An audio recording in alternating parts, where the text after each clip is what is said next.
News, लोकशाहीतील लोकांच्या हितासाठी। आगामी परंडा नगर परिषद निवडणुकीसाठी जनशक्ती नगर विकास आघाडीने प्रचारात जोरदार मुसंडी मारली। नगराध्यक्ष पदाचे आघाडीचे उमेदवार विश्वजित ज्ञानेश्वर पाटील यांनी गुरुवारी प्रभाग क्रमांक 5 मधील नागरिकांशी थेट संवाद साधण्यासाठी डोर टू डोर म्हणजेच घरोघरी जाऊन प्रचार मोहीम सुरू केली। पक्षाचे चिन्ह वाटप झालेले नसतानाही जनशक्ती आघाडीने प्रचाराची गती वाढवली असून नागरिकांचा सकारात्मक प्रतिसाद मिळत असल्याचं चित्र आहे। नगराध्यक्ष पदाचे उमेदवार विश्वजित पाटील यांनी प्रभाग क्रमांक 5 मधील उमेदवार मंगल श्रीमंत जाधव आणि रईसुद्दीन मुजावर यांच्यासह शहरातील खंडोबा चौक, मंगळवार पेठ, निजामपुरा, भीमनगर या भागात घरोघरी जाऊन मतदारांच्या भेटी घेतल्या। डोर टू डोर मोहिमेदरम्यान विश्वजित पाटील यांनी प्रभाग क्रमांक 5 मधील नागरिकांशी अत्यंत आपुलकीने संवाद साधलाय। यावेळी त्यांनी नागरिकांच्या अपेक्षा, अडचणी आणि भावना जाणून घेण्याचा प्रामाणिक प्रयत्न केला।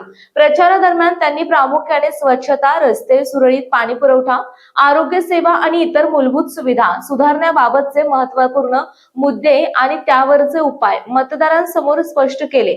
या थेट संवादामुळे प्रभाग क्रमांक 5 मधील नागरिकांमध्ये विकासासाठीची सकारात्मकता आणि सहकार्याची भावना निर्माण झाल्याचे स्पष्ट दिसून आले। या प्रचार दौऱ्यात ज्येष्ठ नेते मन्नान बासले, माजी नगरसेवक राहुल बनसोडे, माजी नगरसेवक मकरंद जोशी, मुतलिब कुरेशी, मधुकर गायकवाड, गणेश जाधव, प्रशांत गायकवाड, हुसेन शेख, रफिक मुजावर, सलीम मुजावर, महादेव गायकवाड, योगेश बुरुंगे, तायपा शिंदे, नानासाहेब वाघमारे, अभय पाटील यांच्यासह जनशक्ती नगर विकास आघाडीचे अनेक कार्यकर्ते आणि पदाधिकारी मोठ्या संख्येने उपस्थित होते। जनशक्ती नगर विकास आघाडीने निवडणुकीचे चिन्ह हाती येण्यापूर्वीच प्रत्यक्ष जनसंपर्कावर भर देत परंडा नगर परिषद निवडणुकीत आपली ताकद दाखवण्यास सुरुवात केली आहे।